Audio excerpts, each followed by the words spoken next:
Сәлеметсіздер ме оқушылар? Бүгінгі жаңа сабақ 13-ші сабақ. Менің отбасым. Әр адамның өз отбасы болады. Менің де отбасым бар. Отбасымның мүшелері анам, әкем, атам, әжем, інім және мен. Анам үй шаруасымен айналысады. Ол бізге әр күн сайын дәмді тағамдар жасайды. Дастарханда барлығымыз отырып ас ішеміз. Болғаннан кейін барлығымыз қолымызды жаямыз да атам батасын береді.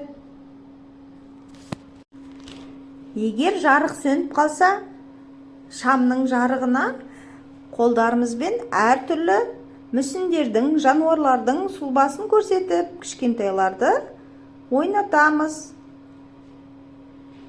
Ана біздің күніміз, ананың біз гүліміз. Ұландарды қуантып, ұзақ өмір сүріңіз.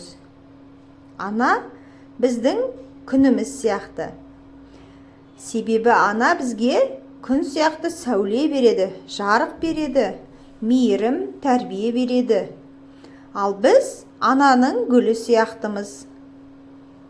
Жарық сәулеге гүл сияқты жайқалып өсеміз. Және анамыз балаларды қуантып, ұзақ өмір сүрсін деп тілейміз.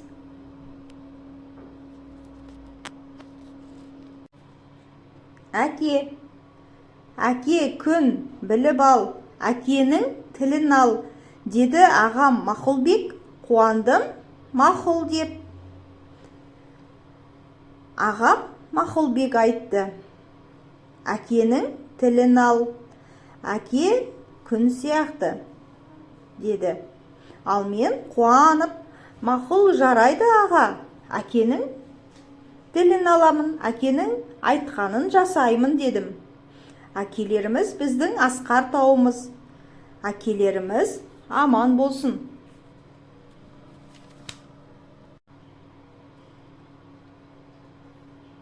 Ата, бізге келіңіз. Дайын сізге төріміз. Бай дастархан басында батаңызды беріңіз. Әжем келді алақай, әжеме кел балақай, қолтығынан демейік, көрпе төсеп берейік. Тынығып әже сергіңіз, ертегі айтып беріңіз. Ата, бізге қонаққа келіңіз. Сізге әрдайым төріміз дайын тұрады. Мол дастархан басында батаңызды беріңіз. Сіздің батаңызбен біз тамаша әдемі тілектер тілейміз.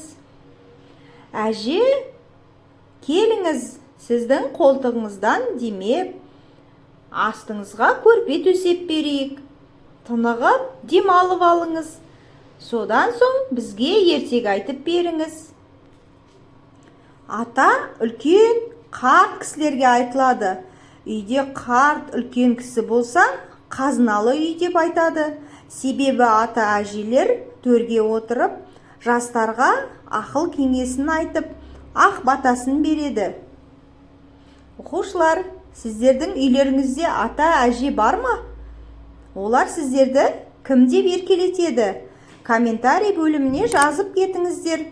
Мен оқитын боламын. Сіздермен болған суретті әдебиет каналы.